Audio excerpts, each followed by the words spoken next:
And certainly one of the leading schools of this country, one of the leading public schools of this country, is Mount Albert Grammar.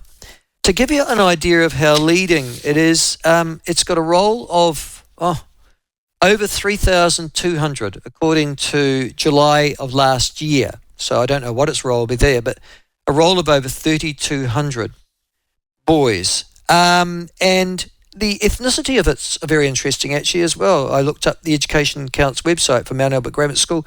I'd always assumed it was quite a diverse school ethnically, but it's not. It's sort of 60% European Pākehā, which in Auckland would be disproportionately high, I would think, for the average population. And then the next group, and this is such an Auckland thing, the next second largest ethnic group are Asian students, then Pacific Island, and then Maori. And that pretty much reflects Auckland's demography in actual fact, because Auckland is the only city in New Zealand in which Maori are not the second largest ethnic proportion. In fact, they are the fourth. And it's sort of reflected, I have to say, looking at the roll numbers of Mount Albert Grammar. It's an outstanding school. It's recognised for, certainly its sporting excellence and its academic excellence as well. And unsurprisingly, a lot of people want to go there. Joining us to talk about that and also AI and its use in secondary schools, and we're very lucky to have him on, is Patrick Drumm, the principal of Mount Albert Grammar. Patrick, pleasure to have you on. Thank you for making time for us. Great to be here, Michael. Thank you. Just a little correction. We're a large school. You got your numbers pretty close, but we're actually co-educational. Oh, you are co-educational, are you? Since the year 2000, the revolution when girls came into mags 25 years ago next year. So that's just an important... See, I hadn't caught up with that, mate. Yeah. I just knew Mount Albert Grammar. We used to play against you sometimes, and you were all boys. But, you went co-ed. So what's the proportion of girls to boys? Yeah, we're about 46, 47% girls. It's virtually parity because we've got a large boys' hostel on site. So, we've been very lucky. It's a good measure of what we're offering to the community because there's lots of options for single sex, single gender girls' schools in the vicinity of Mount Albert, including private schools as well. So, it's always been a good measure for us of whether we're meeting the needs of our parent community to send both their sons and daughters to the school, and at the moment it's pretty even, which is good. So as I drive up the motorway, I'm looking to my right, am I at Auckland Grammar, which is definitely a boys' school, and Mount Albert Grammar, you're on the left, is that right? No, that's St. Peter's College when you're driving. Oh, is that St. Peter's College? Yeah, boy, gosh, don't confuse us with those Catholics, but... Well, I was just about to ask you, aren't you a Mickey Do yourself?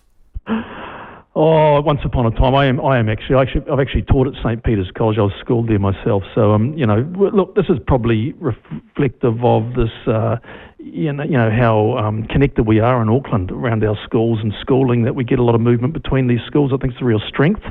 Yeah. And, a lot of great ideas to share between the different sectors. And, I spend a lot of time working with principals from both the state integrated sector and also obviously very much aligned with our colleagues in boys' schools, Tim O'Connor and as well. Yep. So, there's a lot to benefit from that. Yeah, no, I mean, when you look at the great schools of New Zealand, I mean, Mount Albert Grammar's up there, Auckland Grammar, obviously, St. Peter's, gosh, that's really come along brilliantly in the last 20 years. And then you're talking about those single girls schools. What you've got Epsom Girls Grammar in the vicinity of Auckland Grammar. You've got Auckland Dyer, which is the more upmarket private school. Yes. But Auckland Grammar, Epsom Girls, Auckland Grammar, lots of people want to go to your schools. Why?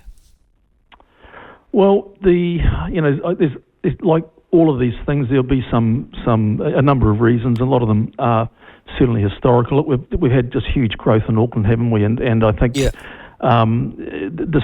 I suppose, the projections nationally for school-age students, I think is actually in decline. What you've got is, projections are for growth in the Auckland area from that combination of internal migration, people moving from across New Zealand to Auckland. That's happening right across all areas of Auckland, and also the immigration itself, which we know is the first stop is here in Auckland, and a lot of those immigrants will settle very quickly here with other members of their own community. So we're just reflecting an infrastructure challenge that we're seeing in things like, I don't know, transport, health, the whole works really in Auckland. School's just another part of that.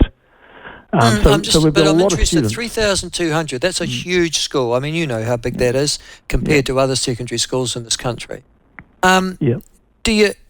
And as you say, I mean, roles have grown exponentially in certainly the last 20 years. Do you struggle to cope with having a school that large? Is that the ideal size? Well, we're actually 3.5 at the moment. So 3.5, so wow. And that's been a huge bump because we did get a surge on immigration at the beginning of the year, a lot of walk-ups within the schools. I think it's one of the other challenges that to project and predict exactly how many students you're going to have in your school, you really can't confirm that till well into the existing school year, and the repercussions of that is obviously teaching space and then the personnel to teach those classes. And the movement has been really significant, and the sort of bounce back post-COVID has certainly been something we've needed to adapt to as well.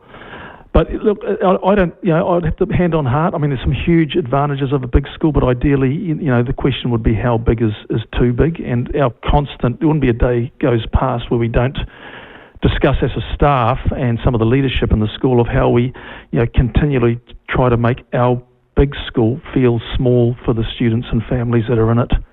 So, that connection of people within the school.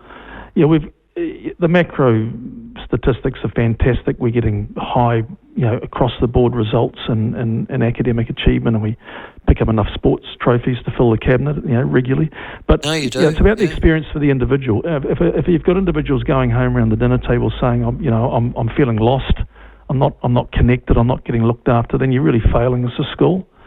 So, in a small percentage of students who might feel like that, in a large school is a lot of students. Even though it might be a small percentage, if you're hitting 90% and you're not getting where you want to get with 10% of them, well, that's a huge number of students in a school like ours. It's 350 students and families. So, we are constantly, well aware of how we can try and emphasise that connectedness and not belonging to a school. Without that, you just don't get the quality of learning happening from the young people. It's about three. Wow. So there's a challenge. 3,500. Actually, just quickly before I get on to the issues that I was going to talk to you about, staffing. You've just mentioned it.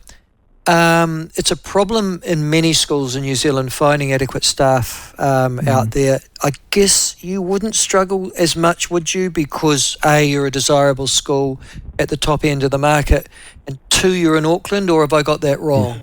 No, you're right on both levels, and we are still drawing a very small pool of applicants, and we are being propped up without doubt by quality overseas applicants that we're bringing into the country. Without them, we're in absolute dire straits. But we do have that advantage of our geographical location. Being in central Auckland, in essence, you can come from all four corners of Auckland. But I have worked I've led schools in other parts of Auckland, out in East Auckland, and you're never going to get someone travelling from the North Shore to a school out east or south. And so the challenge is even more, I can tell you firsthand, more for those schools. If we're struggling in terms of what we can offer, then there's some real huge challenges. And that's, causing a whole lot of creativity on the part of other principals of combining classes, shifting timetables. I think we saw Orewa College rostering students home a couple of weeks ago just because they couldn't get relievers even to cover classes. So, yes, we do have an advantage, but we still feel a responsibility to the whole sector. It doesn't just work if 1 or 2 schools are flying high in our city. We need every school, meeting the needs of its local community and offering quality. Decision when they enrol their kids. And one of the things I wanted to talk to you about was enrolment schemes. And that is, enrolment schemes obviously have been brought in by schools because presumably you'd be bigger than 3,500 if you didn't have them. And that would be certainly true of Auckland Grammar, Epsom Girls and the likes as well. Are you finding that there are people trying to game the system to get into your school?